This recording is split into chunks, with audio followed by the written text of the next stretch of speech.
Okay, today we are going to be going over scam calls, what they are, how you can prevent them, and if in fact you do get caught up in a scam call, what you can do to recover from it. So what are scam calls? So scam calls vary. It could be anywhere from a robocall or a sales call trying to get you to sign up for risky lending, where you're going to pay super high interest rates, dig yourself into a financial hole. It could be just a scammer trying to get a payment out of you one time. But the scariest ones are the ones that are trying to get all of your information. So asking you for debit, credit card information, date of birth, any personal private information that's not known to the public. So those are the scariest ones because they don't actually necessarily want your money. They're trying to get your information because your information is worth more now than the $50 that they're going to scam out of you, because they're taking that information and selling it to other people. So learning how to identify scam calls is super important. So one thing that you can do to try to help or mitigate with that is adding yourself to the do not call registry. What that's going to do is prevent legitimate but kind of annoying businesses from calling you. So those sales calls that you don't want anymore, those legitimate companies have to abide by that rule, but scammers don't, because they're breaking the law anyway. So they're going to call you regardless. So add yourself to the do not call registry so you can pretty much assume that any sales call or robocall after that is a scam.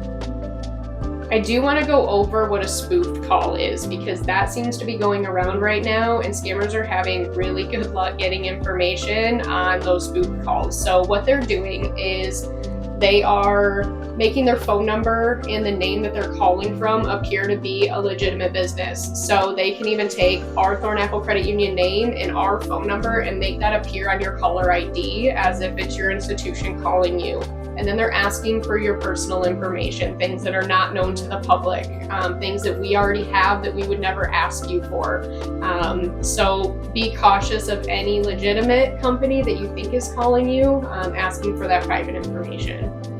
What you can do to safeguard your information: number one, always hang up the phone.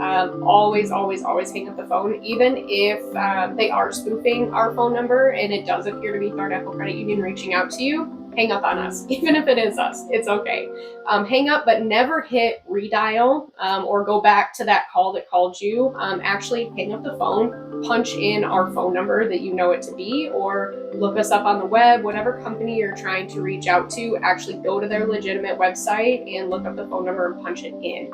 What's going to happen if you just hit redial or call that number back is it's routing you to the phone number that called you, not the one that's appearing on your caller ID. Another thing that we don't want you to do is to continue to talk to the scammer. Let's say you do know that it's a scam and it's a robocall, and yes, they're annoying, and I know a lot of people like to sit and mess with them. But we encourage you not to do that, because with AI right now, they're recording your voice, and what they can do with that is they can record your voice, of you messing with them, and they're letting you talk for 15 minutes, leading them on. And they're taking that and they're using your voice to contact your financial institutions and your relatives who might not be tech savvy, and they're actually scamming those people along with yourself. So we encourage you to just hang up the phone. Don't carry on conversation, even if you know it's a scammer and you know you're not going to give out your personal information. Giving out your voice is just as scary.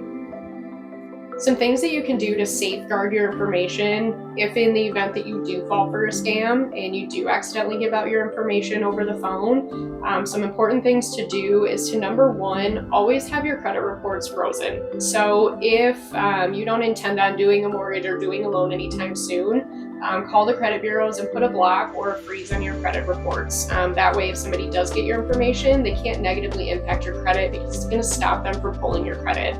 The next thing that you should do is locking out cards that you don't typically use. So a lot of us have multiple financial institutions, or we have multiple credit debit cards. Use two primary and then your emergency, and just put a lock on those cards that you don't actively use, that you're not always monitoring.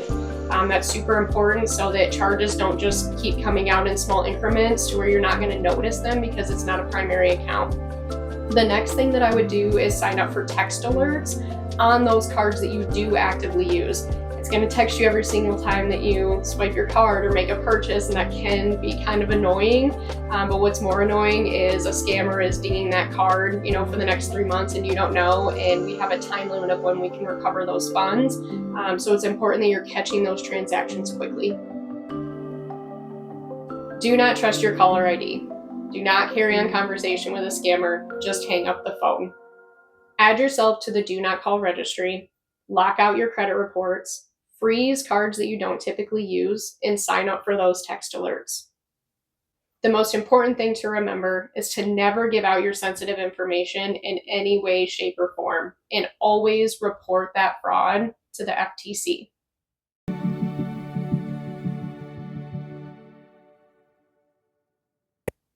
Next time, we will be covering financial elder abuse and exploitation. We'll be giving you some tips and tricks on how to identify if a friend or relative of yours is getting scammed.